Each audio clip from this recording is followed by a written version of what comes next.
Hey everybody, welcome back to Android App Addicts episode 502. This is the show where we talk about Android apps, Android hardware, trips to Disney, and whatever else happened to cross our minds. My name is Mark, sometimes known as the Sultan of the Soapbox Cockrell, and joining me this week, as they always do, the people you're really here to hear about, hear from, talk to, listen forth about are Eric, the executive Arduini, and DoorToDoorGeek, Steve McLaughlin. It's going to be that kind of night. I can tell already.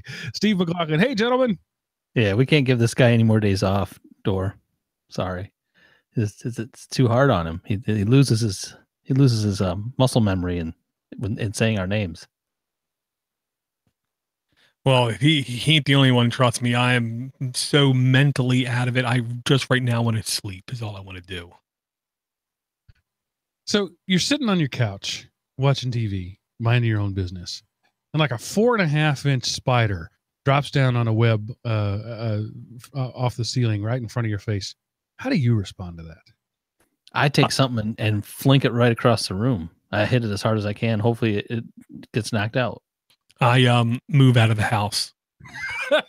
Just burn it down. That happened to me yesterday, and I just grabbed the spider web, above it, and moved it off out of my face. Oh man, they can go right back up those though. I no. Spiders are our friends, Eric.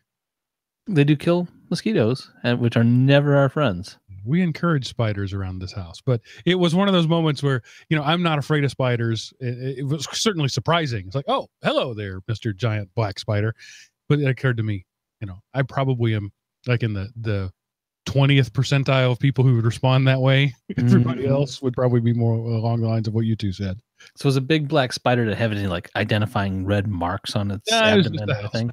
Nothing special. Yeah, they're not really that poisonous anyway. That's one of those little urban myths things. I swear when I was younger, I was almost okay with spiders. And yes, Mark, I do know they are the pest control of the world. Without spiders, we would have massive amounts of insects all over. We have countless spiders inside. I hate thinking about it. Inside of my siding on my house, we have literally tens of thousands of spiders inside of the siding of my house. And certain times of the year, as soon as the sun goes down, they're covered with spiders. And I know if it wasn't for them, we would have massive amounts of bugs. But ever since I saw my first brown recluse jumping spider, wolf spider, oh no, I don't want no spiders around me anymore. They scare the living hell out of me. We get barn spiders here occasionally, and they're the size of my hand.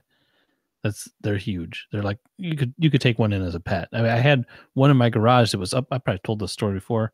I moved a piece of plywood in my garage, and there was a toad, face to face with the spider, and they were both about the same size. And they were trying to figure out who was going to eat who. So I smashed the spider and kicked the toad out, and the spider smashed like it would have been a toad. Pretty much, I might as well just smash the toad too. It was gross. Hey, Door, you probably have a lot of spiders because you live in a warmer climate, but it was almost 60 here today. How is it living in the northeast or northeast for you?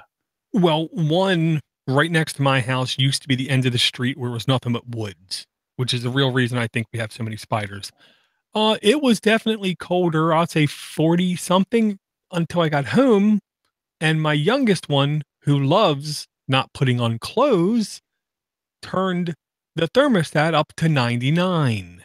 So when I came in my house, it was 90 degrees in my house, and he was very happy.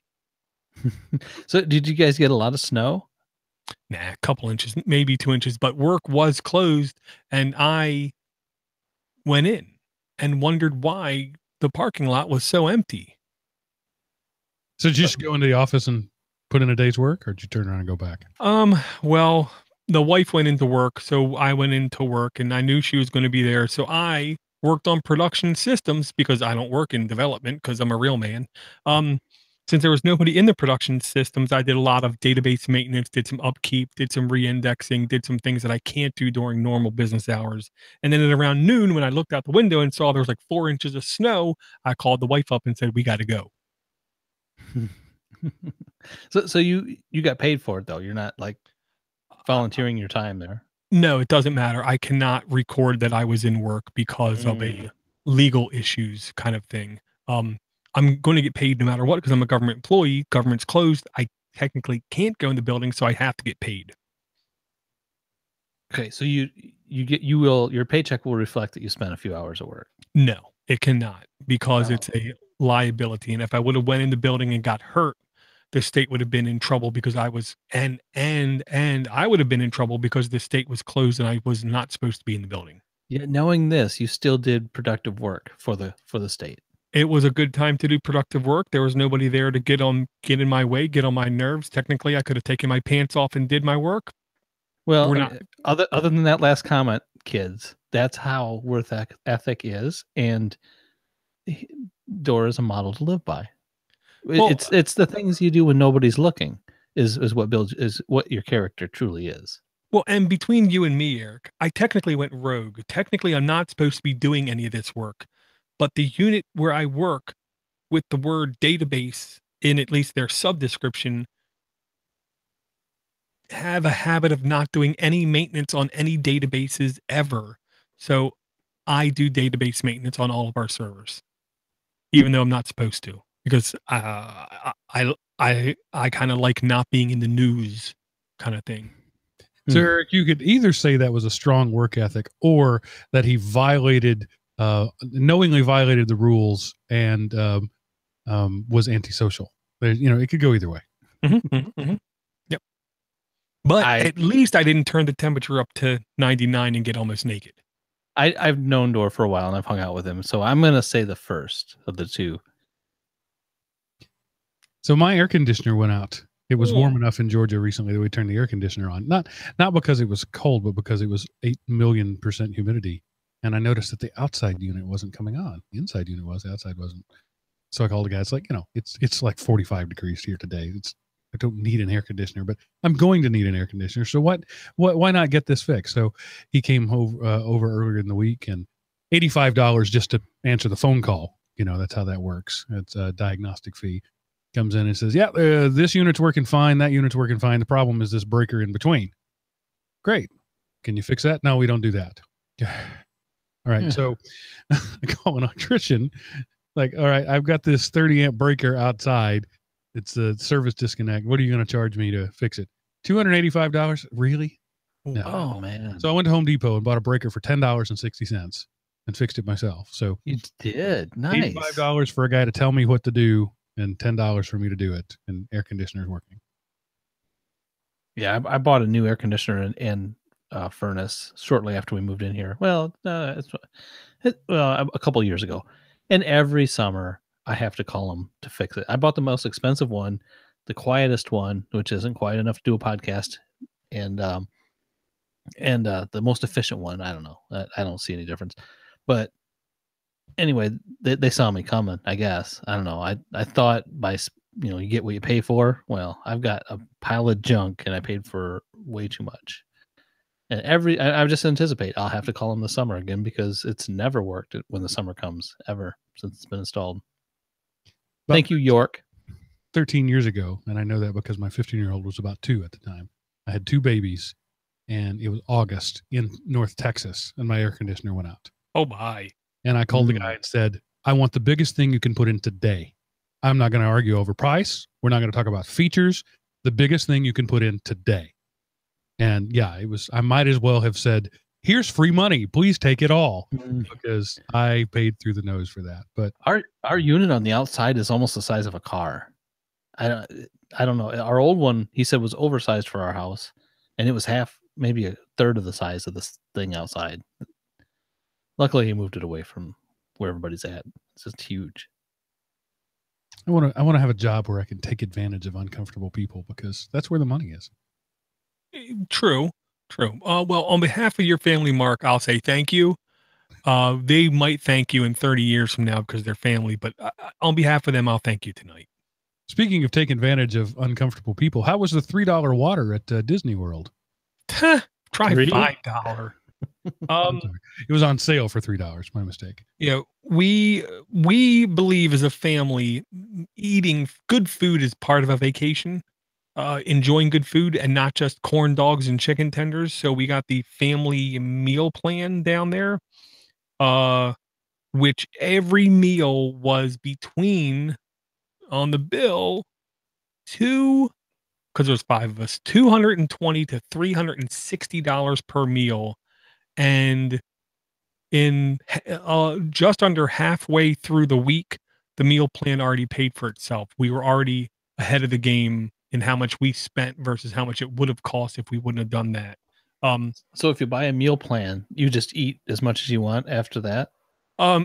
Meal plan is based upon like meals. We get breakfast, lunch, and dinner, 2 snacks, and alcohol with the meal if we wanted it to be. So I basically pulled what my brother used to pull on my family when he was younger, which was I just looked at the menus, looked at the most expensive thing on the menu. I said, "Give me that."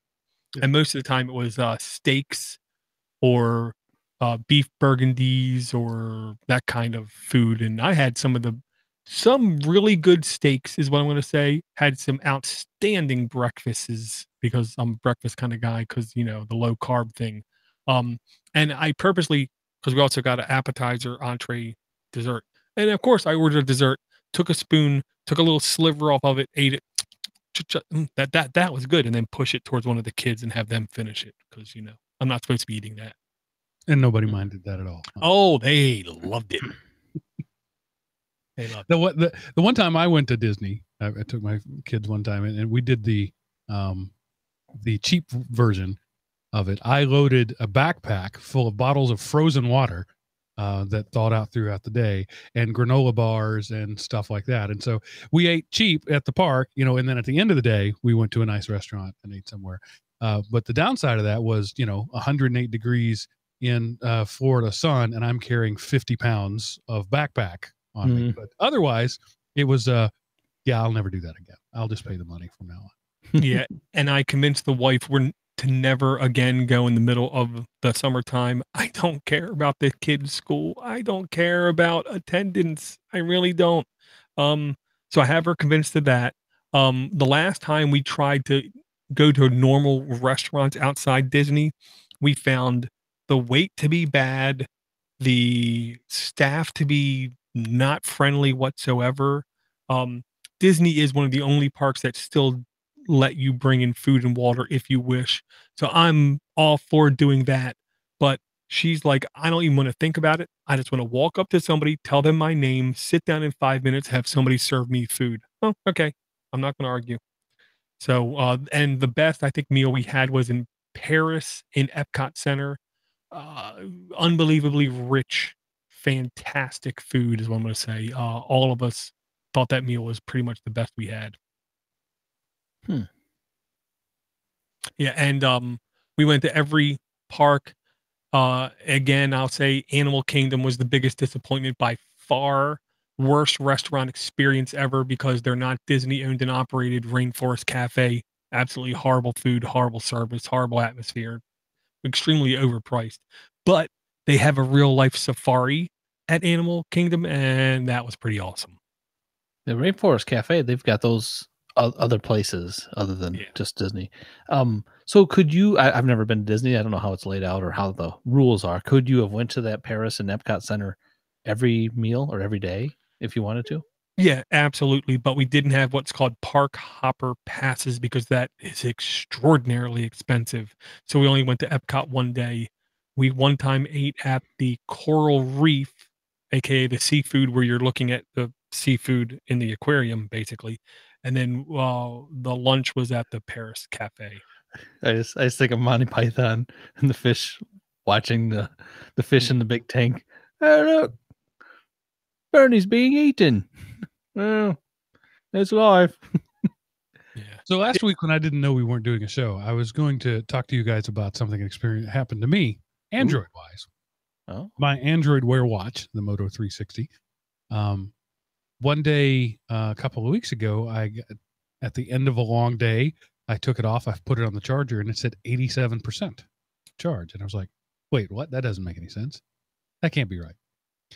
Maybe I just I don't know. Maybe I put it on later in the day, and I don't know. But then I started noticing that I was just getting this ginormous, amazing, unbelievable battery life. Like right now, I put it on at 6 this morning. It's 9:30 now. It says 84% battery left. Wow. Like, how is that even possible? Until one day it died on me at 80% battery left. So it's not the battery that's gotten any better. Suddenly the battery meter is unable to read battery. So thank you, Android Wear Update, for lying to me about the status of my watch battery. Yeah, it gave you the good feels. Oh man. My wife's got a Nexus. I switched everybody over to Project Fi, and my wife's got a Nexus 6P that when it gets to 50% battery, it shuts off because it's too low. I'm like, ooh.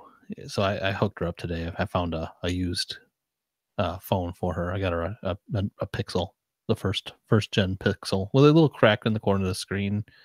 Bought it off of some guy on Facebook for $100. That'll hook her up for a while. You know, with more than a decade of experience running Linux on a laptop, I've learned not to trust battery meters ever. But you know, it was so disappointing because I really thought that I had been given this great gift, and it turned out no, it's a bug, not a feature.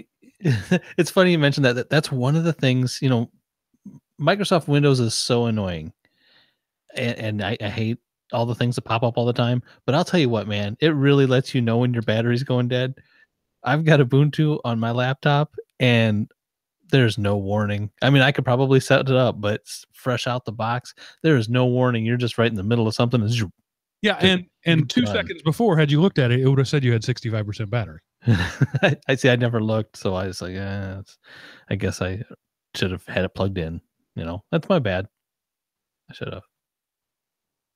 I've got one of those laptops now that it's so old that the battery won't charge, and the charger doesn't charge it.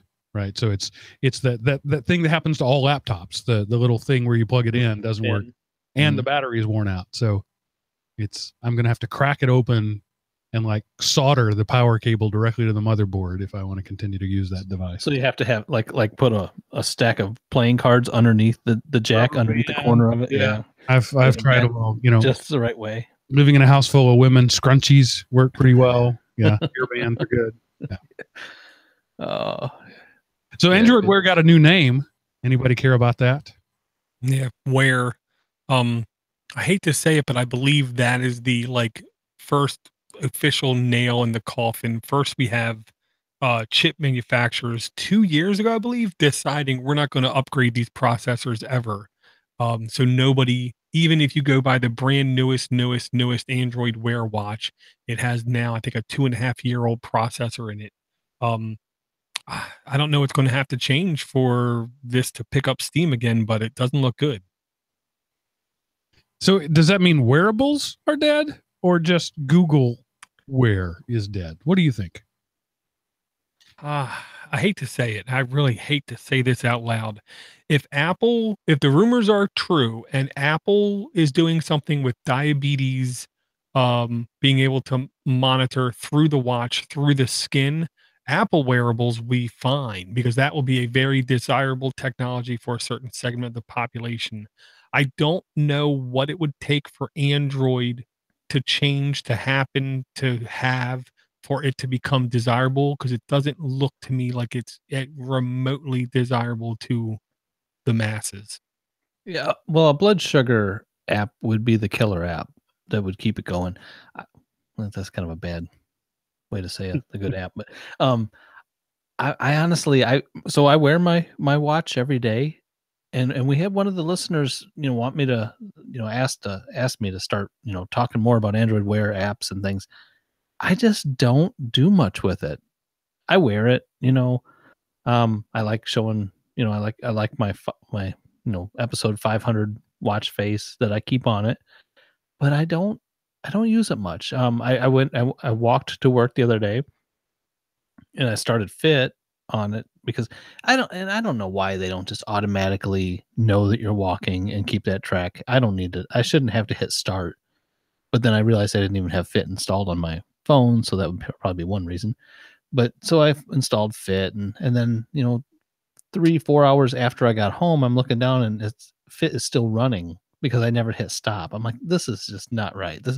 Don't be so dumb. You know when I stopped walking on the path. You know when I'm home. Just stop yourself and tell me I had a 30-minute walk, not 4-hour long walk that I only walked 2 steps, the last 5 hours, or I don't know. So it needs to get smarter. It's okay. I don't use it for much though, honestly, other than looking at the time. And sometimes it doesn't come up when I look at it for the time. It'll show me for some reason 9 o'clock. And that could be my watch face. That could be the program I'm using for my watch face. I don't know. I still wear it. It's cool. It holds a charge, and it's honestly, it's one of the first Android Wear devices that came out, and I'm impressed with the technology and how long it's lasted. But I think the market is going to continue to exist, but it will be owned by Fitbit and Garmin, and it'll be fitness tracker watches rather than geek watches. I wear my Moto 360 every day, and I pause and start my podcast with it, because if I'm at my desk, somebody comes up and starts talking to me, I can just tap my watch and stop it. That's handy. Notifications come in, I read email, text message, that sort of stuff on it. But all of those can be done by, $100 Fitbit. You don't need a $300 Android watch to do it. So I really think the potential is not going to be realized, or like you said, they're not upgrading the hardware because software isn't making them upgrade. There's no reason to upgrade. Put a faster processor in it. Why? So the battery can last less time. Why would you even bother? So until there's a need for it, Apple's trying to push a need for it. But the people I know who own Apple watches, they do the same things with them that you would do with a Fitbit or a Garmin. So I think that is going to own the market. And it'll be, Casio digital watch was a thing for a long time. And this is, the Garmin or the Fitbit is going to be a thing. But, my hopes are dashed really for Android Wear. I hoped it was going to usher in the Dick Tracy watch. But it turns out nobody wants to look at a 3.2 inch screen. It's not even 3.8 what is it? 2.3 inch screen. That's it. So yeah, nobody cares. Yeah. And the stupid thing is, partially, I believe our phones are too good. If our phones couldn't do something that we needed them to do, and it could be solved by the watch, I think it would have been much more popular. But I hate to say it like this, but the phones are too powerful. The phone software is too honed, where it can do 99% of what people need, and we're not too socially awkward to, while holding a conversation with somebody, pull our phone right up in front of us and take a peek and then keep talking, kind of thing. If it wasn't as socially accepted, I think that would have helped usher in wearable type technology. I don't think it's dead yet. Just like any tech, Mark, I don't think it's going to die. I think it's going to be niched, and it might see some kind of bump, but I don't think it's ever going to become what we all thought it could have became. It's funny you mentioned social acceptance and watches and phones, because one thing I do notice is if you get a notification on your watch and you look down at it and you're with people or talking to somebody, that should be less intrusive than pulling your phone out of your pocket and looking at it. But they instantly think that you're like, oh, hurry up. Are you bored? You're looking at the time, like you're trying, well, let's go. This person. Yeah. It's so I try not to look at my watch when I'm having conversations with people, because it's not as, it's rude, compared to pulling your phone out now. Yeah. So I was in a meeting just recently, by the way, before the internet corrects me, 1.56 inches is the size of my Moto 360 screen, so even less than that. But the tub will be nice to you. The tub, the YouTubers, although they won't, don't you? It wasn't like a one-on-one meeting or thing. There were 4 or 5 of us in a room having a very informal discussion about something, and I was getting a series of notifications. They were work notifications, my emails going, and I was swiping through them on my watch. And so I'd get a notification, look at my watch, swipe it, get a notification, look at my watch, swipe it. And after doing that about 3 times, the person leading the meeting literally said, am I keeping you from something? Or you got somewhere you be? No, yeah. I'm actually working right now.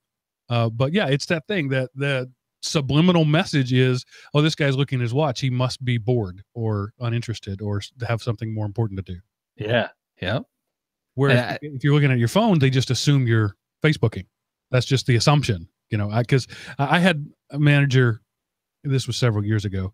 My manager literally took my phone out of my hands and said, no texting in my meeting. It's like, I'm taking notes. Look at the screen, dude. You can see right there. It's notes of the meeting, but we're just still not there socially yet. And I work for, in IS, it's not a tech company, but I work in the tech department. And the immediate reaction when I started working on my phone was, you're texting or you're Facebooking in my meeting. We're so culturally 25, 30 years behind the technology. Yeah. It was difficult today. I don't put Facebook on my phone at all, or any kind of Facebook type app like Friendly or anything. I don't do any of that. So it was really difficult trying to communicate with this person and try to buy his phone from him today on Facebook. So I have to wait I have to either, because part of my job is actually to do Facebook. So while I'm at my work computer, I can do Facebook. When I come home, I've got a spare phone that I keep at home that's not hooked up to the mobile internet, just Wi-Fi, that I have Facebook on. So I could only communicate with him between them two places. And if he reached out to me, I don't have any notifications set up to forward it to an email or anything like that. So it was a little difficult, but we got the transaction done. So yeah, good. And I would say while we're doing this show, my Google Play updated itself, and now there is definitely a different look going on, at least on my phone. But what I wanted to mention was there is something new in Android under games in Android Google Play, and that is instant apps. Remember, we heard about instant apps like 2 years ago now, that they have instant gameplay apps that are being showcased. 6 games right now. Bubble Witch 3, Words with Friends 2, Final Fantasy, whatever, Solitaire, Mighty Battles, Clash Royale, aka nothing even remotely interesting to myself. But they're there. Yeah. So if you want to experience a game, not download it, have it streamlined, slipstreamed down to you, you can check that out. I tried Final Fantasy, what is it, 14 or whatever it is. I couldn't get into it. It was just way too much. I thought it would be more of a mystical kind of cool game, but it was work. It was a lot like work. Yeah, those games became they started out as the hardcore game. They've just kept elevating it to where, to me, it seems almost impossible to give it to a young kid and say, here's Final Fantasy 14, play it, for them to even understand anything that's going on in the game. They are deep. I think they kind of dumbed it down because now it's like every other one of those games, though. I mean, it's like, I don't know. There's a series of games that are really, really very similar. That Final Fantasy game is not at all what I had expected it was going to be. I was really disappointed in. I thought it was like a first-person fantasy sword game or something, but I was way off. So half an hour into our show called Android App Addicts, anybody like to bring an Android app that we could talk about? Nope. All right. We're just going to talk about. Thanks, folks. See you next week. I'm going to bring the that was our April Fool's thing, man. You just not gonna April Fool's. Here's like the elephant in the room kind of thing. In case you have not heard about this. Oh, Doria stole my app. Well, then you should have spoke up. I know. Don't go whining. Tell that stuff to the mountain. There's a game on the market that has caught an immense amount of publicity called PUBG, which actually stands for something that I cannot remember at the time. Player Unknown's Battleground. At least Player Unknown Battleground. Yeah. PUBG Mobile by Tencent Games Action T for Teen, 330,000 reviews, free to download. It says no in-app purchases, no in-app ads. 4.5 average reviews, 257,000 5-star reviews.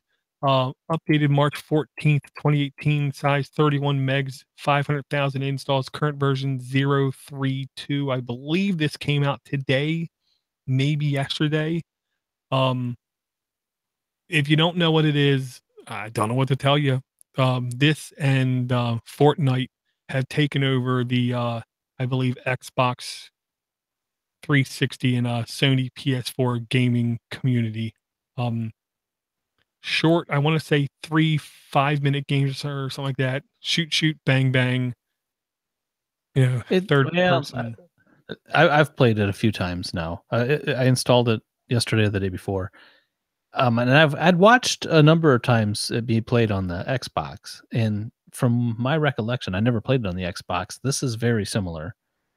Basically, you and 100 people start out like on this runway, and you just beat each other up for a while you're waiting for the plane to take off, while your runway fills up with 100 people. It's because supposedly it's 100 people all at once, playing with each other on this little map. So the plane takes off. You and this other 100 people are in this huge cargo plane, and you're flying over to an island. At some point, the hatch door opens, and you can choose whenever you want to jump out of the plane. You jump out, and then you also choose when you want to hit your parachute, and then you can direct your way to wherever you want to land on this island. And then after that, you are basically, well, the ones I played were teams. So then you're broke into 2 teams, and it's every man for themselves. One team's going to win. You have certain amounts of time to be in an area, and then the map just keeps getting smaller. Like they call it a red zone. And if you're in the red zone, it gives you a good 3 minutes from now, the red zone's going to form, and you're going to have to get out of there. So it keeps getting you closer and pushing everybody in together more and more and more as you go. And basically, the last team that has somebody standing wins. Basically, you fall into the map. You're basically naked. You have no guns, no ammunition, nothing, no food, and you fall into the map, and you go scavenging through houses and things to get clothes. You find guns, you find ammo, you can find cars, and then just take off driving. It's a really wide open map. Even if you get in the water, you can swim over to other parts of the map. Hey, Eric, you had me naked. Oh, well, you weren't totally naked, but you have underwear. But I like it. The games I wish they were a little shorter. It's hard for me to finish one in the times that I have available to play. I did finish a game right before I started the show tonight too. But the only reason I fell out of that one, I was doing pretty good, but I went chasing after somebody and didn't realize where I was at in the map, ran off a cliff and drove my Jeep into the water, and couldn't get out before the red zone took me over. So can you be killed? You can. Yep. Okay. You kill and you be killed. Once you're killed, you're out. Yeah. You can watch the game. Watch the game go on. But it sounds like all the worst parts of Halo. There's no jetpacks, no flying around. That's the thing about Halo, was just too futuristic for me. I didn't care for that stuff. Yeah, this is like a battle royal. So how long are each game session, Eric? I'm gonna guess around 10 minutes. It's I don't know if it's really timed. It's when you last, teams, but it does get smaller and smaller. It forces you to Yeah. The actual shrinking of the area is timed, so they expect it to end around that time. And you just survival as long as you can. It's a survivalist kind of game where there is what the kids call permadeath. You die, and then you have to wait for the next round or join the next round. And you could just spend most of the time staying away from everybody. You can kind of see them in your scope and how many meters away they are from you. But they can also see where you're at too, and they can come after you. But I mean, you can spend quite a time hiding if you wanted to, I guess. I'm the kind of guy that when I was playing Doom, as soon as I rezzed in, I typed IDKFA and IDDQD so that I had all the weapons and I was invulnerable and just went and killed people. So this game doesn't appeal to me because it's all the things that I tried to cheat my way around in games like that in the past. Now, once you kill somebody, you get a prize box, which gives you all kinds of extra guns and ammo and clothing and rations and everything you need. So there is a big incentive to kill something because then you are getting the prize boxes really help a lot. Yeah, I basically my game strategy, which was working, I don't know, well enough, I think, is to find a Jeep as soon as possible. Grab a gun, find a gun, and find a Jeep, and just start running people over.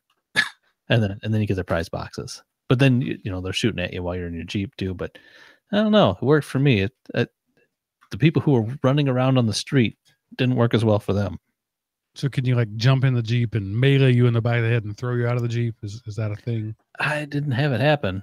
I was usually coming at them about 30, 40 miles an hour. It's hard for them to maneuver their fingers onto the driver's door handle. So how does that gameplay work on a phone? Right, I can see this on a controller with 9 buttons, but on a phone, I'm playing it on my Pixel 2, and that's one thing too. It'll tell you, which gave me kind of the smiles. It says, based on your phone ranking, you're going to be in HD. I'm like, all right, thanks. So no, it works really good. I mean, there's a joystick on the screen. There's little buttons and stuff for getting in the Jeep and reloading your ammo and switching out guns and things like that. And then you just, your right thumb is your camera. You're just moving around. And then the left thumb is your joystick where you move forward and left and right. Your right thumb also is the fire button. It does work pretty good. There's a lot of on-screen buttons is what I'm going to say. A hell of a lot of on-screen buttons. Yeah, you can hide them and bring them in as needed. There's menus of buttons you can bring in when you need them. And I have to believe the bigger the screen, I don't want to say the easier. I don't want to say the better the experience, I have to believe. Probably. My Pixel is not a large screen, and it worked just fine for me though. I'm going to guess this is not a game for my Kindle Fire tablet. It may play it. It's just low res, maybe. I don't know. All right, so this was both an Eric and a Door app. I don't know who to go to next. I'm taking credit for that. All right, so Door's going to take credit for Game of the Year, absolutely. So Eric, do you have another app to bring? I'm going to bring. This is an odd app, and it may not be for everyone, but this is called Just a Line. Draw Anywhere with AR. And 2 of these apps this week I'm bringing, I got directly from Bill Miller in our Google Plus chat. So this is one of them. He unloaded a whole emptied his tank, I guess, on our Google Plus yesterday, and he gave us a bunch of stuff. So this is Just a Line, Draw Anywhere with AR. So basically it uses your phone's camera, and you're pointing your phone at something, and then you can just kind of write and draw different lines on whatever your camera sees, and then it records it as a movie. Some of the examples are kind of cute in the what do they call the screenshots and stuff where somebody's sleeping and you draw Z's coming out of their mouth, things like that. It's just something different. I always like to see experiments with AR. Basically, this is taking the tilt brush that they had come out with originally and bringing it to your phone. The first review is super cool, but no option to exit out of the app. I hate it when developers do that. You love my app so much, you're never going to want to exit. Yeah, I agree. That's true. Try to kill Skype sometime. You can't do it. It just doesn't want to go away. There is no end button. How to say, I'm not a fan of this because this is not an app. This is nothing more than a showcase of tech. To me, it's the kind of thing you play with for 5 seconds and then you never touch again. That's a lot of apps for me, Door. Well, I mean, don't It says it's an AR experiment. right, and I'm sure it's cool, but I'm also sure it is not going to do anything that I can't already just think it's going to do and then not be impressed or anything. Maybe if I took more selfies, I would like it more. I don't know. I thought I did try to figure something I could do with it for work or home that would be memorable or worthy of anything, but no, I couldn't. In the small amount of time I was messing with it, I couldn't think of anything that I was like, "Oh man, I really wish I had one of these before when I did that thing." But no, I agree. Yeah, and I'll put it like this. I think I figured out one of my things. I am here is a definite social anxiety kind of thing. I don't like pulling my phone out and even taking pictures of my kids and family because there are people in the background, people who are around who I don't have explicit permission to take pictures of. I am like hypersensitive towards that kind of, I don't want to say invasion of privacy or lack of privacy or absence of privacy, but I don't like taking a picture of somebody unless it's very explicitly understood between everybody involved that this is a picture that I'm going to take that you have no control over. And that's why I don't take pictures of my kids and post them. My kids, I want them to have control over their likeness. I don't want to, yes, they're my kids, but I don't think it's right for me to post their pictures everywhere. They're their own people.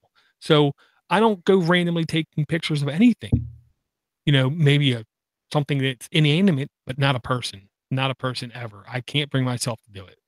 I don't post any pictures of my kids anywhere. You know, I take them for myself though, and maybe I can crop them or, you know, do something fancy with them later and, you know, possibly even print them, you know, get crazy.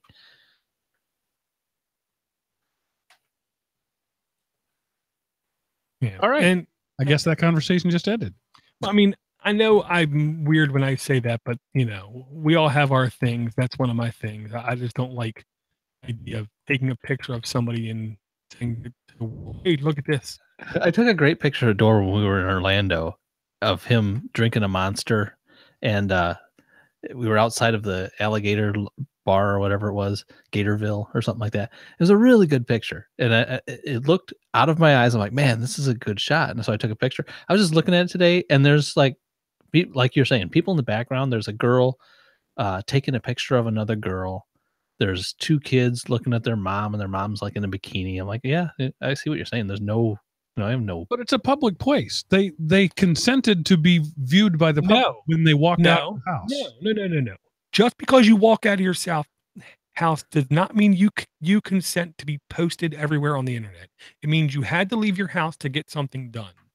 I don't get it. I mean, public is public. Yes, public is not the internet. This is a resort, though. It wasn't really public. I mean, it was not open to the public. And there's fences. And public does not mean posted to Facebook.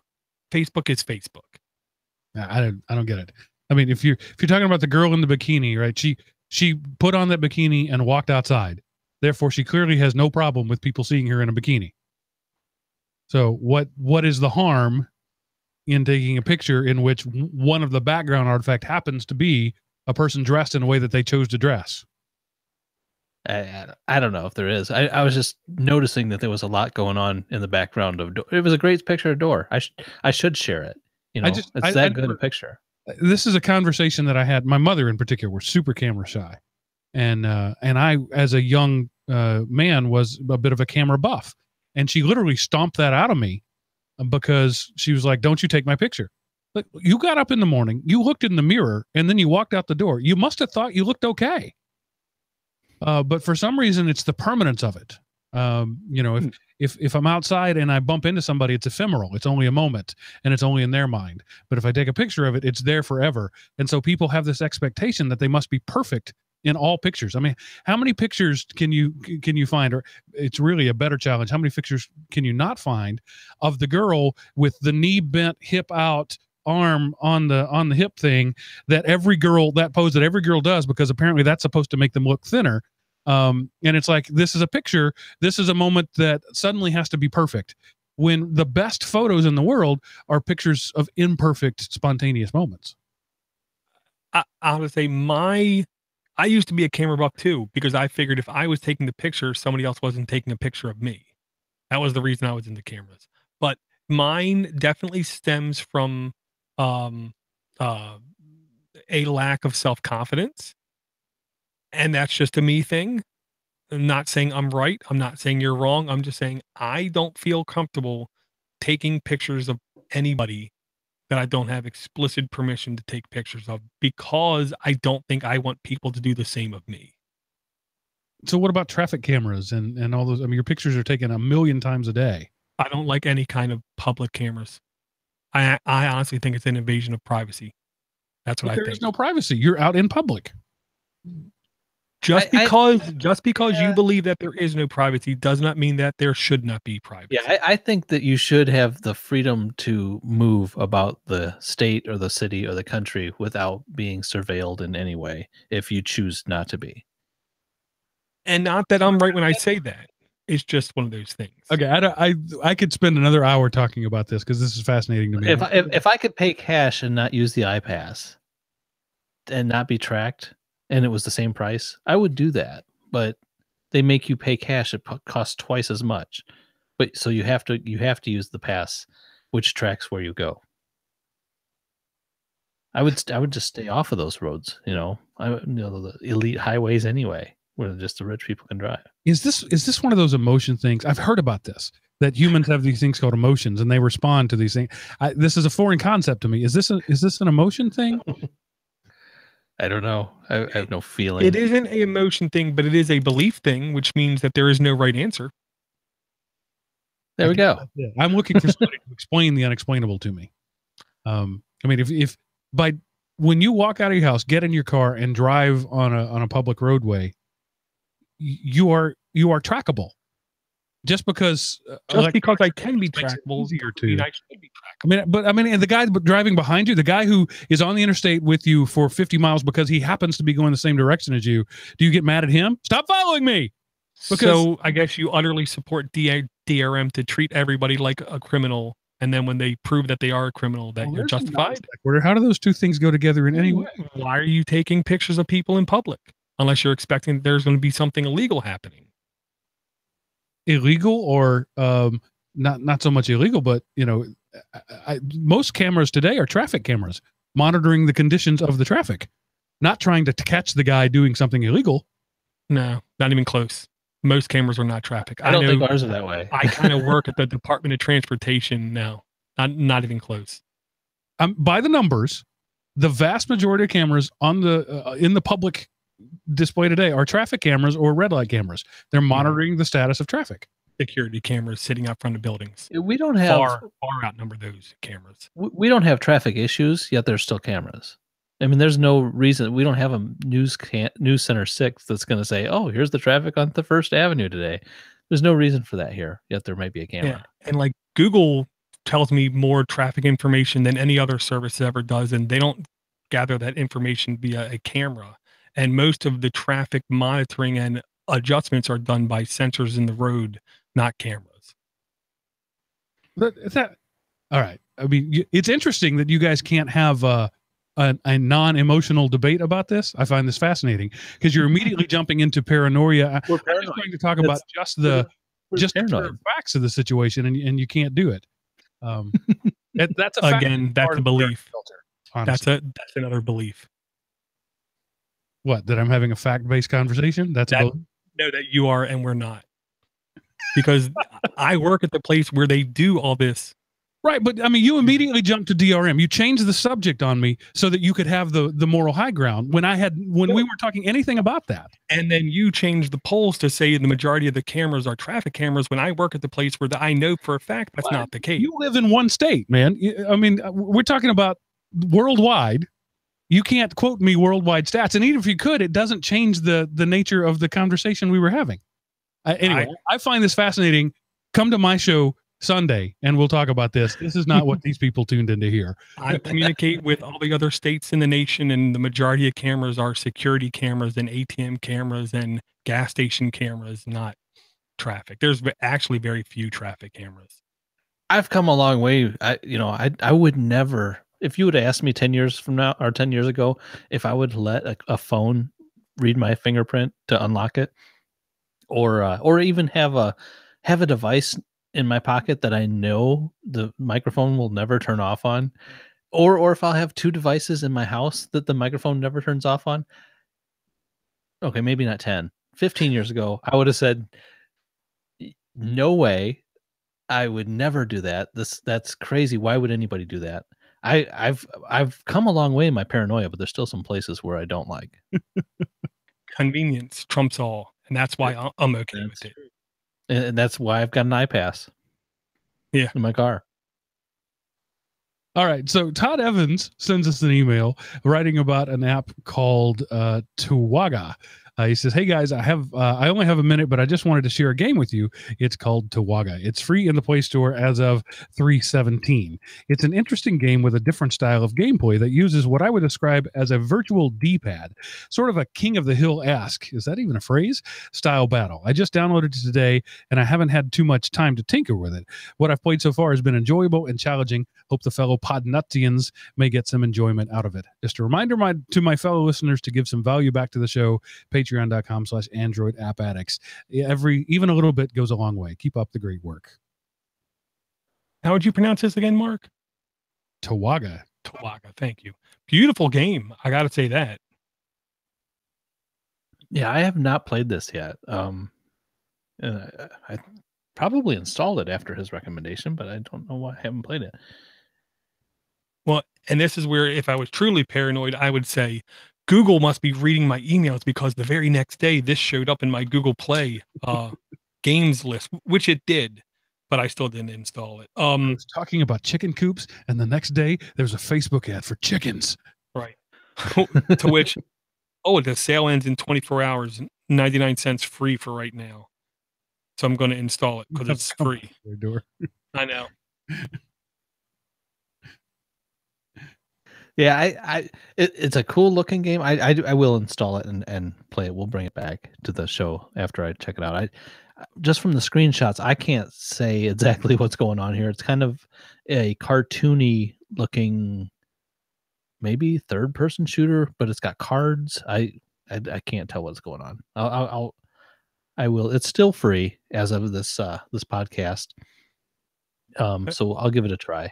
Doesn't hurt if it's free. I'm trying to relate this back, and cannot remember.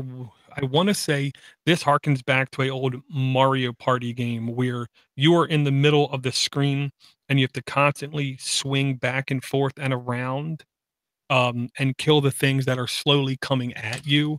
That's the King of the Hill he spoke of. Okay. Yeah. So you're in the middle of the screen. Enemies can come at you what it looks like from about 200 degrees of movement, maybe more, I'm not sure. And then you're basically have to guard that top of that mountain where you stand, is what it looks. It's 360-degree missile command.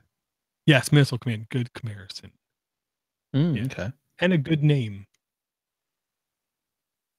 Sounds like a place where Sean Dirty Thumbs would live or something.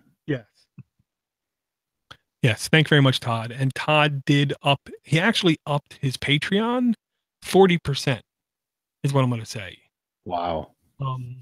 Thank you, Todd. Awesome. And if you're, I don't want to.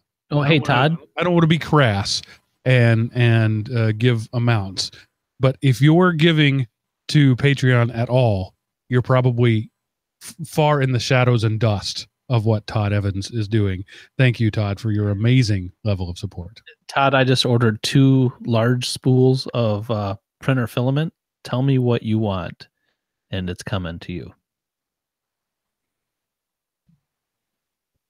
All right, next app. Your turn, Door. Okay, what I'm going to bring next, I believe, just got released yesterday, today, one of these days. And it's like a long-running game that's been available on Android in multiple versions.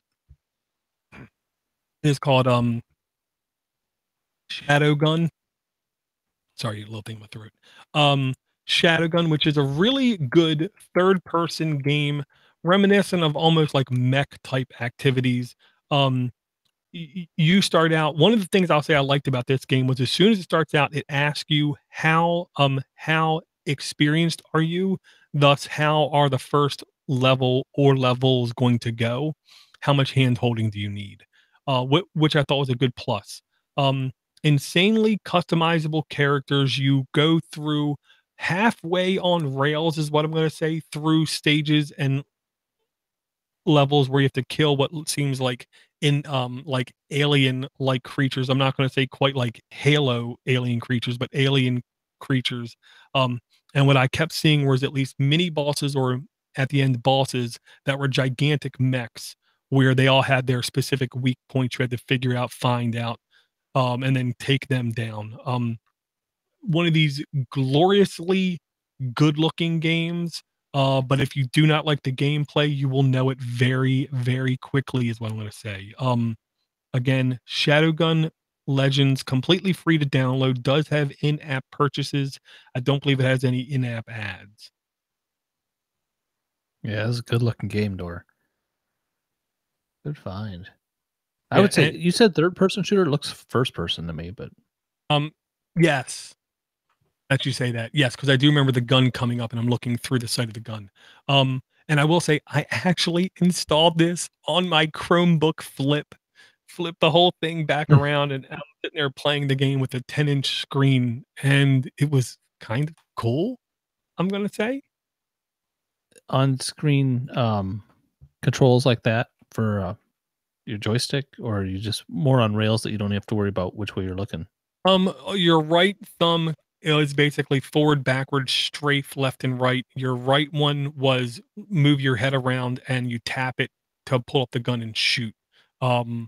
There was a little bit of interactivity I saw in the first like 2 or 3 levels, and there is a hub area where after levels you can upgrade parts of your uniform or your weapons or your armor and pick what kind of missions you could go on.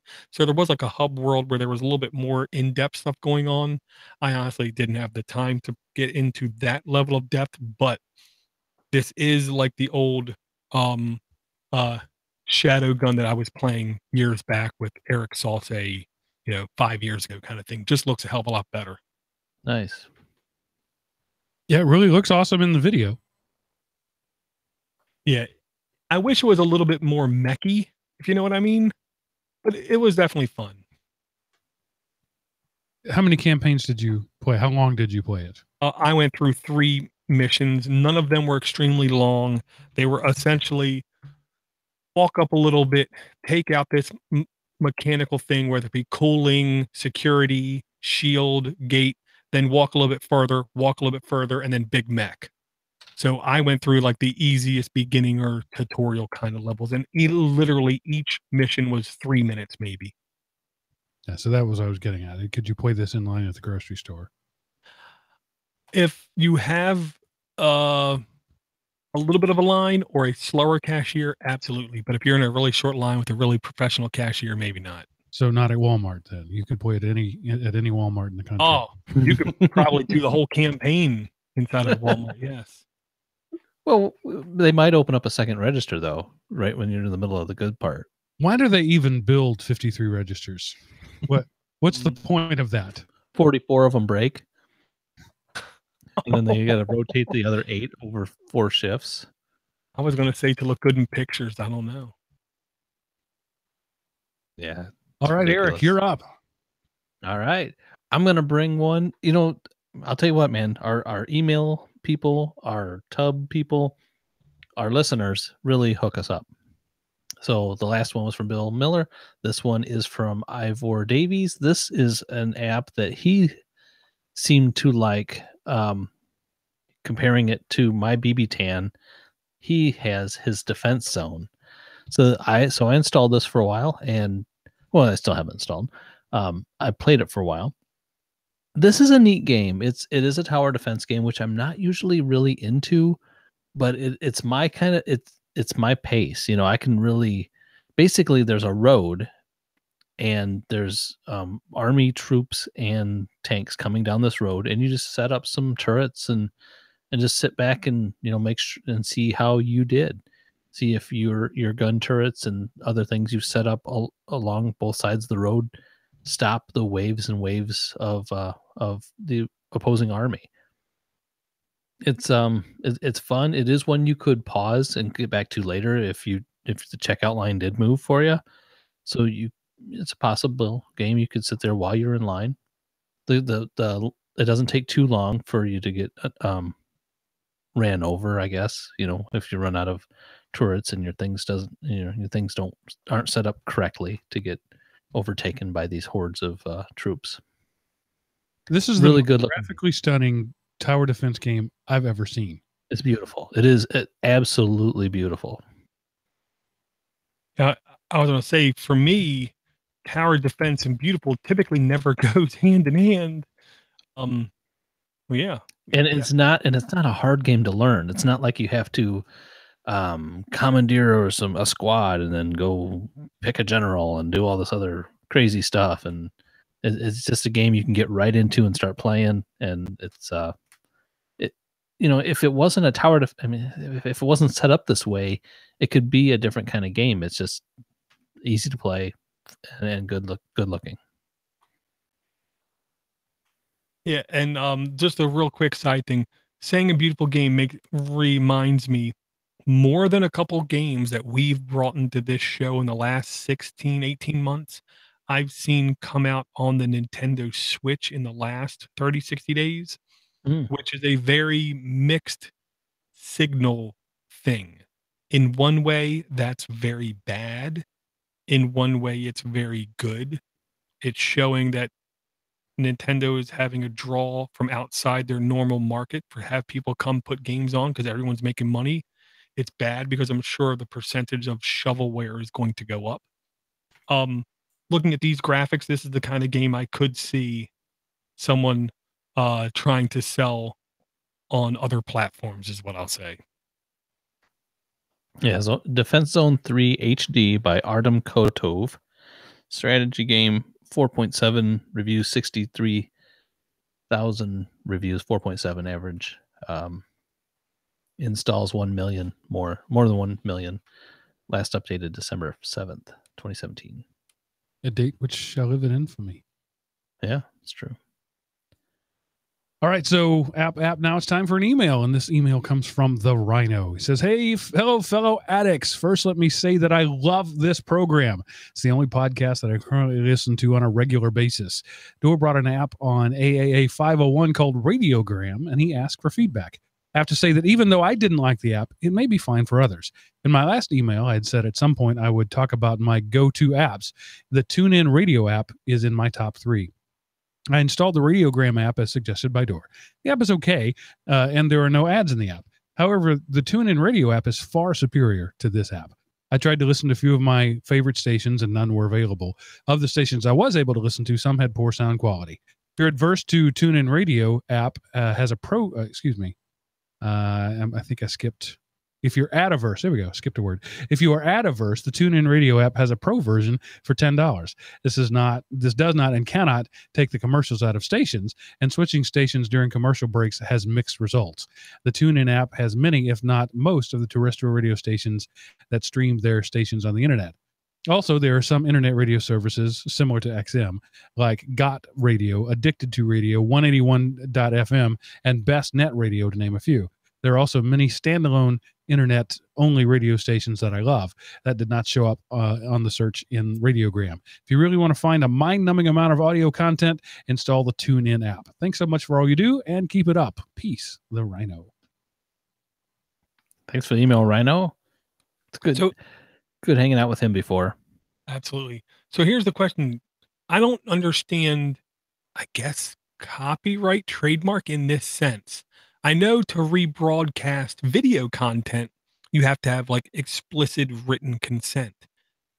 Is it the same, you think, with radio stuff? Because if TuneIn is rebroadcasting all these other radio stations, do they have to have explicit consent to do so? It's not rebroadcasting what's on the airwaves. It's grabbing their internet streamed URL and aggregating them.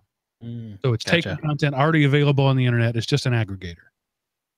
Well, then for TuneIn, that's good. Then if Radiogram has poor quality, then I would think they're not doing it that way. I don't know, because I hear poor quality on an internet stream, and I don't know how the hell that's even possible unless they're doing some kind of weird analog catching of it. Yeah, Right.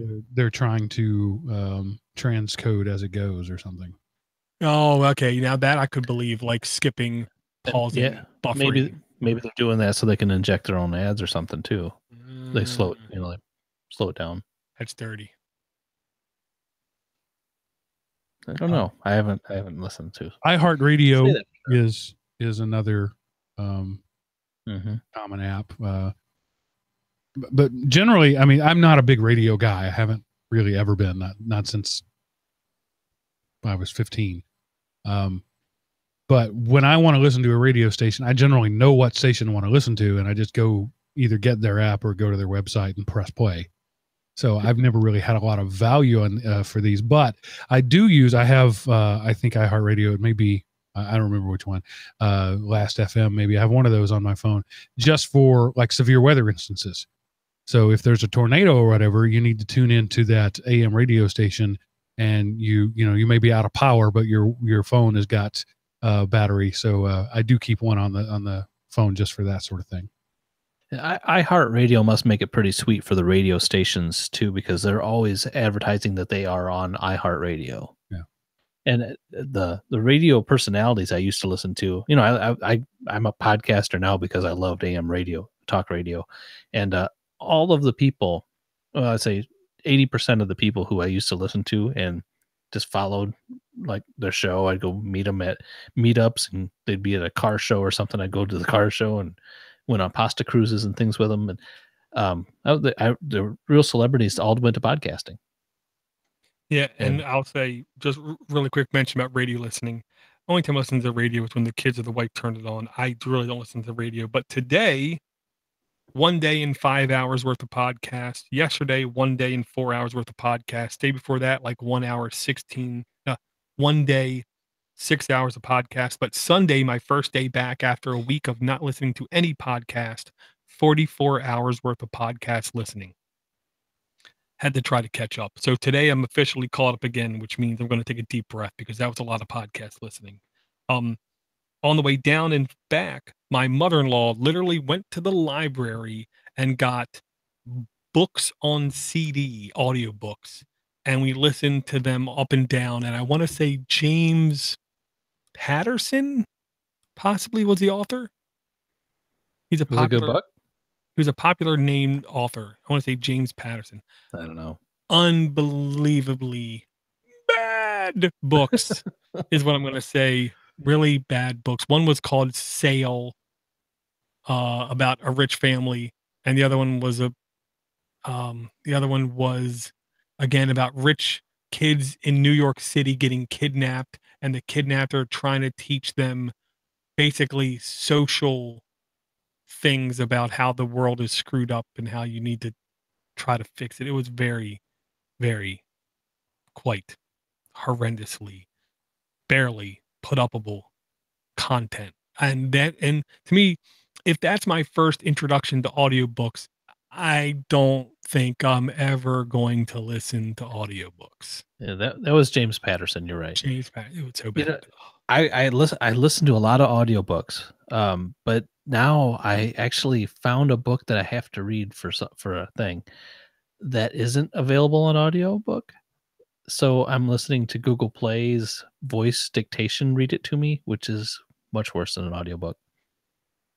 I bet. It's not really as fun. Pleasant.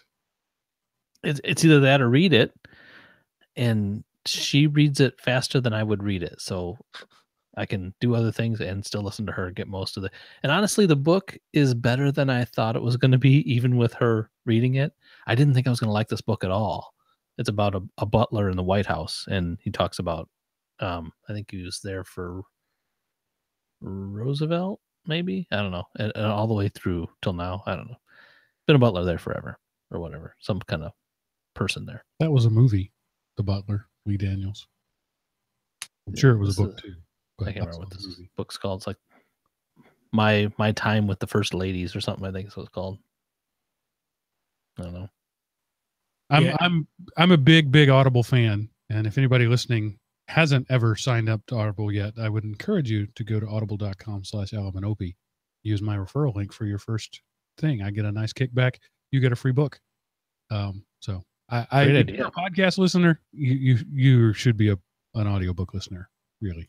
Speaking of audiobooks, I've had the audiobook for Ready Player One for a while, and I listened to it. I started listening to it, and I didn't get through it. I can't wait for the movie. That will be the first movie I've went to the movies to see in a long time. Even if it does, and honestly, the previews don't look that good. But I'm gonna go check it out. To quote Obi-Wan Kenobi, I sense a great disturbance in the Force.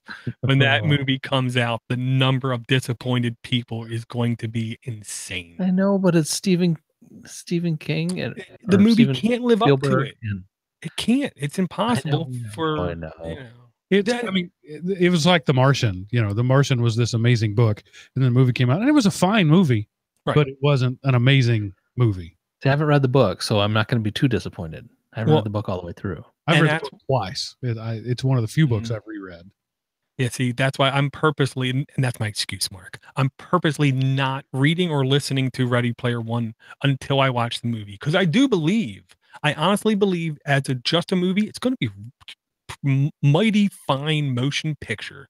And what I'm hoping is it stems me to say, well, now I think I need to listen to that audiobook. So now I can get the full force of this environment, this universe. So I'm cautiously very optimistic about what it's going to turn out to be. But I also believe most of the book readers are going to be have a lot to complain about. How dare they not make this exactly like my 12-hour reading experience in a 2-hour movie? How dare they? I did see a preview for the new Deadpool movie today too. That's probably going to be. My son keeps going to this place. An hour and a half away, there's a town called DeKalb, Illinois. And anyway, they got this movie theater where all the seats are recliners. Yeah, that's where he goes. So I think that's where I'm going to go see Ready Player One and probably the next Deadpool. There's one of those not far from me, but it's like $18 a seat. And so when I take the family, it's $100 just to get in the door. He's never told me how much it is. Yeah. Probably. Yeah. He's never told me how much it costs to go there. Yeah. I think ours was around $14 or $15, Mark. And I said to the wife, the movie better be better than this chair, because it really wasn't that comfortable. Oh, I was paying for like $90 for movie tickets, and I turned to my kids and said, "You people are expensive." And the lady behind the glass said, "Yeah, I know. I don't know why we charge so much." Well, no, thanks for the truth in advertising there. All right, I think it's time to wrap this thing up. Let me ask you guys for one last app or a tank emptying moment, and let's put this show to bed. Eric, you first. All right, I've got one called Flight Pilot Simulator 3D. This is an airplane simulator game. This is a kind of an addictive game, guys. If you want to fly around in a plane, it's a fun game. It has a different way to kind of cheat, I guess. You start out with a prop plane, and then you work your way up. You deliver passengers here, or save some guy who's stranded there, drop a package here. You build up some money, and then you can buy a jet. But before you even buy a jet, there's a thing so you can hit everything at 2x speed. So it almost makes your prop plane as fast as a jet, sort of. It's kind of hard. So it's nice. I mean, I like that. And then the jet, you can also do the 2x speed, so it's a little faster jet. So I own a Learjet and a little prop plane, or two prop planes and a Learjet right now. You can end up buying huge, Air Force jets and passenger planes and stuff like that. But landing and takeoff is tough. Mostly landing is really tough, but you get to learn it, and it's a neat game. Really good graphics.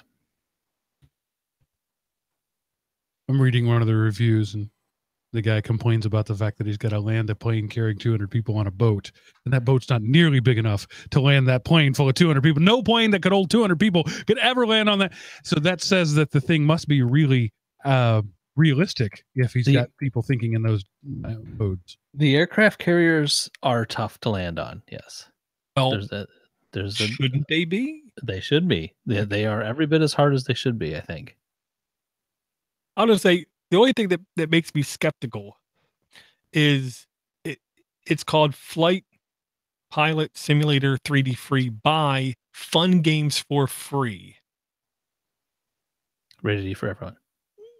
Which rarely is something that honest and out in the open. Typically, if it says something like that, you're paying some other way, and it does have in-app ads and in-app purchases.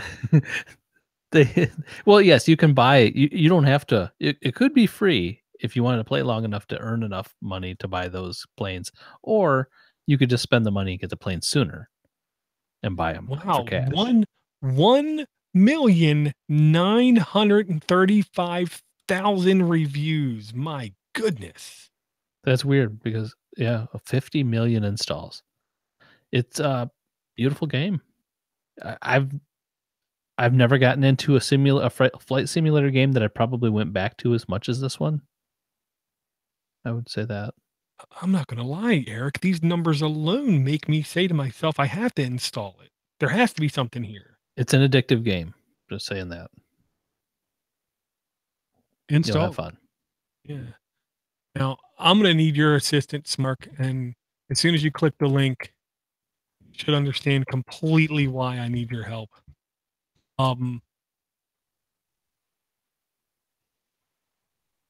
can't read the first word. Archlion. Archlion. Archlion. Yeah. I literally turn like a wild animal on the road with headlights in my eyes. I look at the word and my head turns sideways. I don't remember ever seeing that word before in my life. Archlion Saga. Archlion Saga, pocket-size RPG by Chemco, role-playing, E for everyone, 861 reviews, does contain ads, in-app purchases, completely free to download. Chemco is actually a semi-popular game dev. 4.6 average reviews, updated March 14th, 2018, 36 megs in size, 10,000 installs, version 1.10G. This is definitely a game that harkens back to like the Super Nintendo 16-bit style of gameplay. So if you want to play a game you've never played that has that same feels to it, I definitely encourage you to at least check this game out. I played it for just OS is 4.4 and up. Doesn't require much. Yeah, it doesn't. I did play it for more than a couple minutes.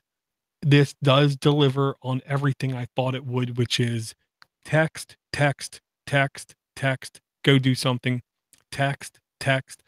The earlier in the game, it seems like the more text there is, and then once you get to a certain point, the text will drop off, and then it's mostly grinding and leveling up and discovering exploration kind of thing. But I'll definitely say turn-based battle, easy, fun. It is the kind of game where you can literally play it for 30 seconds, 5 minutes, or 3 hours at a whack and just, come right back to it and pick up right where you left off. I love that their tagline is easily beatable. It's right there. I don't know how long it would be easily beatable. It says between 2 and 4 hours. So I should have been at least a third of the way through it, is what I'm going to say. Notice the usage of the word should have. Something tells me I wasn't. But I had fun, and it has a really kick-ass icon, I think. It's like a big axe. Okay. These games have no appeal to me at all, so don't look to me to comment. You helped with the name, though. Yeah. Could be Archlion, but I think it's Archlion. It's like the Archangel, Archlion, the highest lion. Anyway, I don't know. Eric, what's your last one? The Flight Simulator 3D Free was my tank. All right, so let me read back to you. PUBG Mobile by Tencent Games. Just a Line Draw Anywhere with AR by Google Creative Lab. Towaga by Sunnyside Games. Shadowgun Legends by Mad Finger Games. Defense Zone 3 HD by Artem Kotov. TuneIn Stream or TuneIn Radio by TuneIn Inc. Flight Pilot Simulator 3D Free by Fun Games for Free, and the Archlion Saga Pocket-Sized RPG by Chemco. 1, 2, 3, 4, 5, 6, 7, 8 games, and enough random conversations to make anybody happy. I think we were successful, gentlemen. This is in fact a podcast. Right on. That's a wrap. 502. So any final words of wisdom that you would like to share with our audience, Mr. Eric? I want to thank them for listening and supporting Podnutz. And especially to the people who are higher Patreons, you know who you are. Let me know what you want me to 3D print for you, and I will send it to you. So Eric says, after I design to make it. Supporting us, Door, what is the most effective and easiest way that they can support this podcast? Go to patreon.com/Android App Addicts. All in one place and a place to communicate with us. And if you desire anything custom 3D printed that you can imagine, if you can put it in words, we will do our best to make it happen.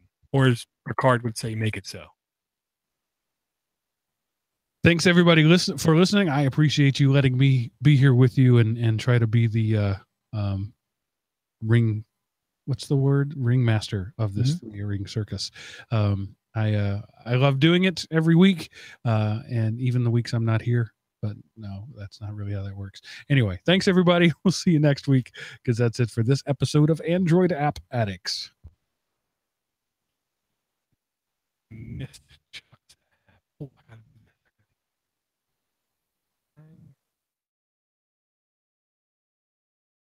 Bang. Stop the Audacity. Bang.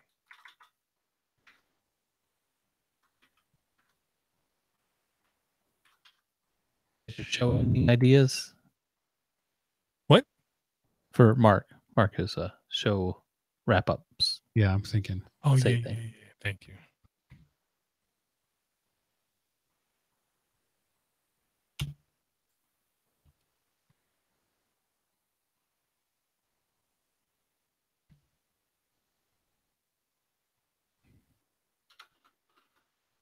Let's try this.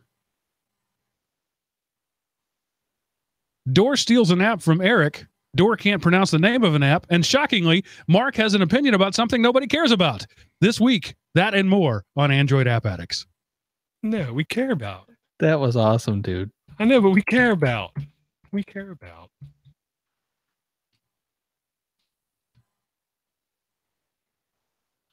If we didn't care about, we would have just said nothing. I forgot Chuck's app. So 7 apps, Mark? 1, 2, 3, 4, 5, 6, 7, 8. 8. My eyes. PUBG, Just a Line, Towaga, Shadowgun, Defense Zone, TuneIn, Flight Pilot Simulator, and Archlion. Yeah, I just can't count. I'm sorry. Eyes. I blame my eyes.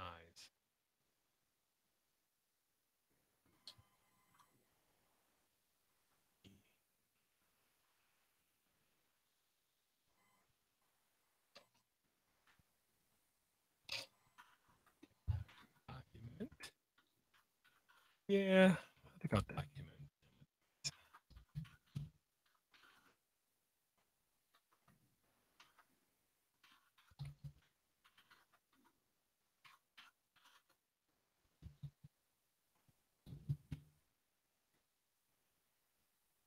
Yeah, one day when we were down there, Mark, the wilderness lodge area where we stayed, over to the Magic Kingdom, we took a boat. It was 40 degrees and windy. Dang, that was cold. In Florida? In Florida. Hmm. 40 or 42 degrees. I think it was 42. And the day we were at the animal place, Wild Safari Kingdom, whatever it is, it rained, torrential monsoon-like rains all day. But I was like, we paid $135 to be at this park, and we've only got a 1-day pass. We're doing this. Yeah. By the end of the day, my kids hated me, hated Disney, hated Florida. It was so bad, that the redeeming characteristic of the day, the thing that saved the day, was dinner at the Rainforest Cafe. Oh, what time of year was that? September. Really? Oh, well, okay, I guess so. Yeah. The wife tries to insist to me only in the summertime months.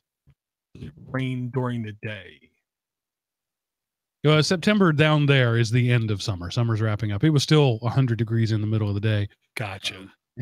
But the nice thing was that it was off season, right? So it was still super crowded, but not nearly regular Disney crowded. Yeah, with us,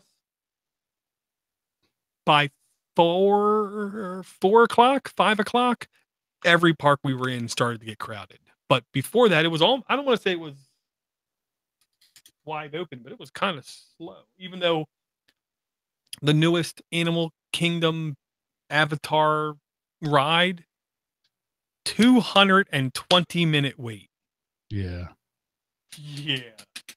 We ain't, no, you crazy. We are not standing in line that long.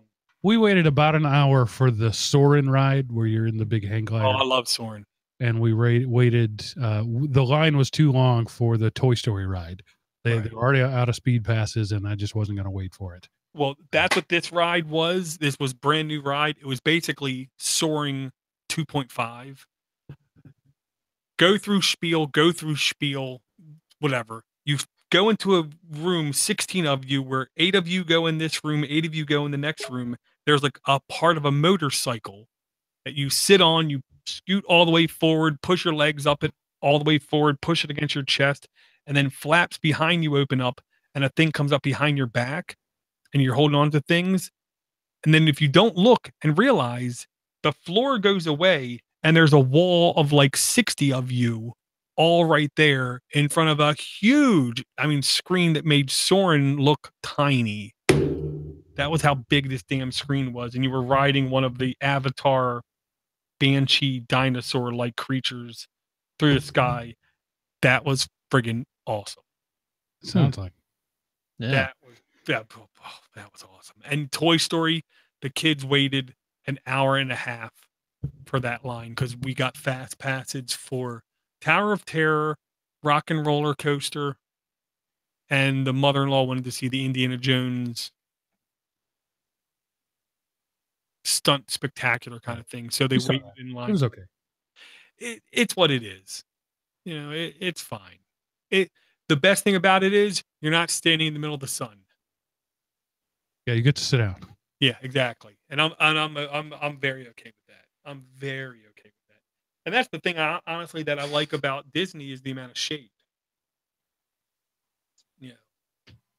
Yeah, as I understand it, they learned that lesson the hard way. They bought swampland, they poured dirt on it so it wasn't swamp anymore, but it was still out in the middle of nowhere. And like within the first couple of years, there were heat stroke problems and all of that.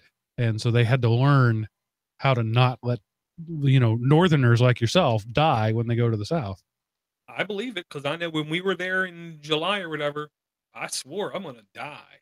I'm going to fall over. This is too much for me.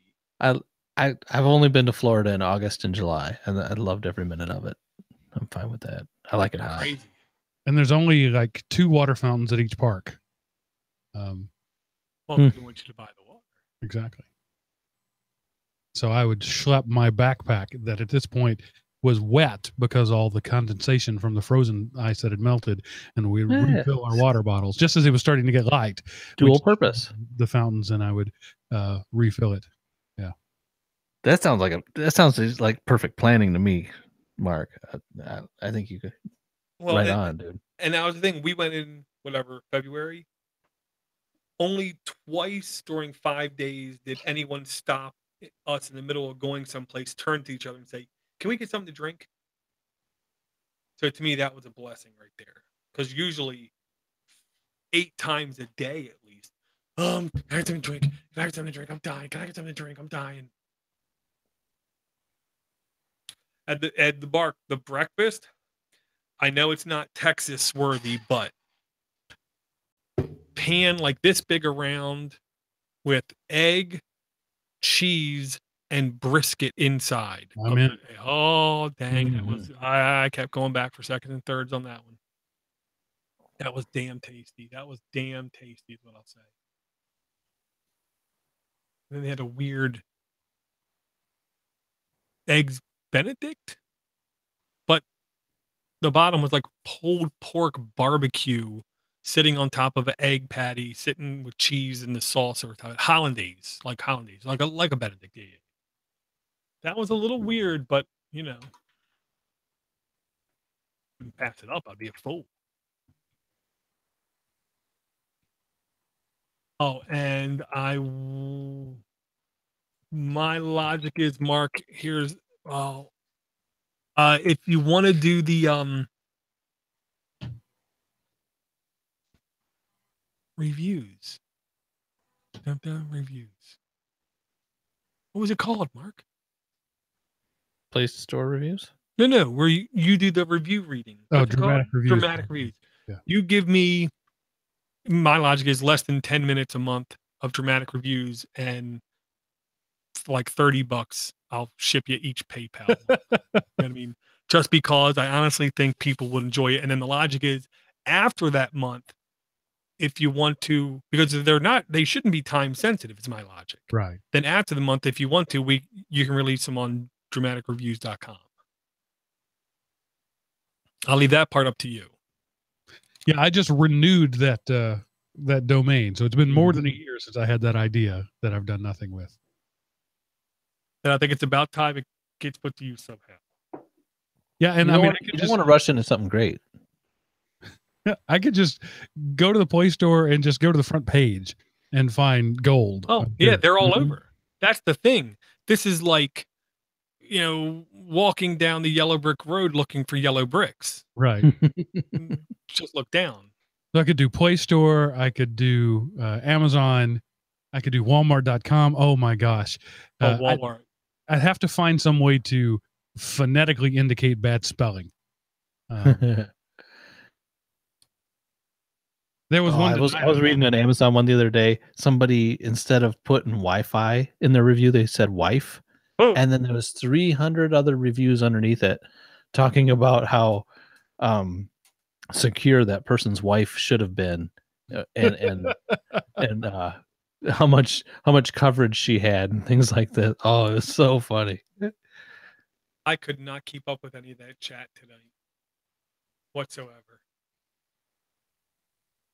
I was in there a little bit. I looked at it a couple times. I thought that I can't listen and talk and read.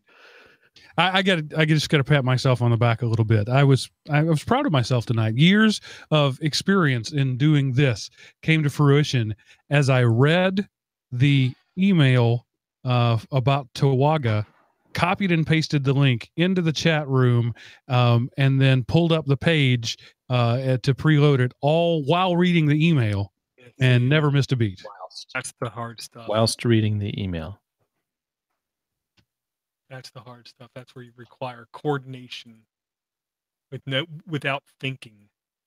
Exactly. Yeah. The brain, one eye was reading, one eye was copying and pasting. At no point was the brain engaged.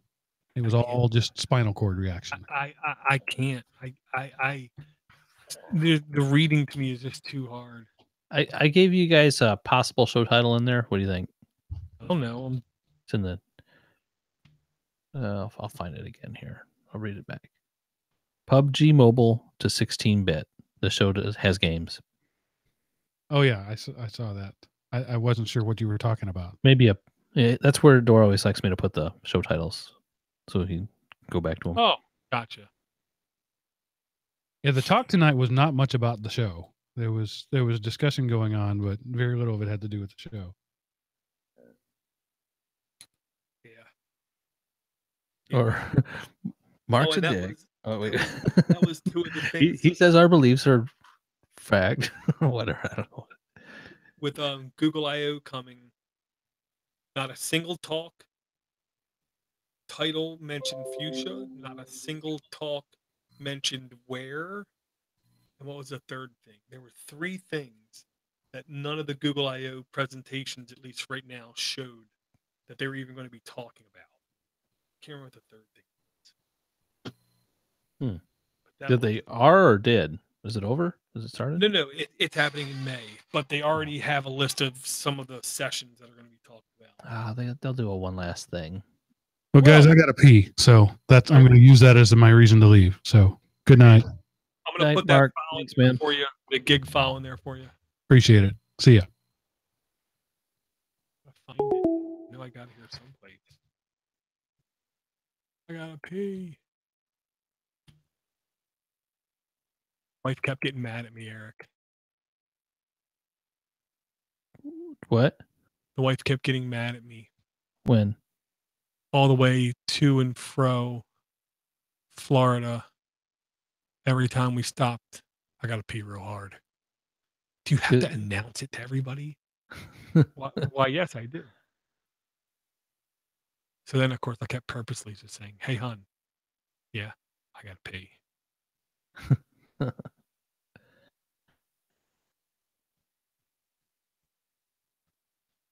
Let's say it was a Jeff Foxworthy show.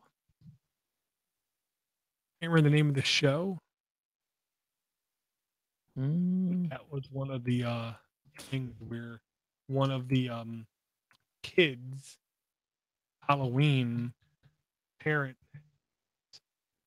mixed in with the candy X-Lax. Oh. That was one of the kids' lines. I got to go to the bathroom. I got to go potty real hard.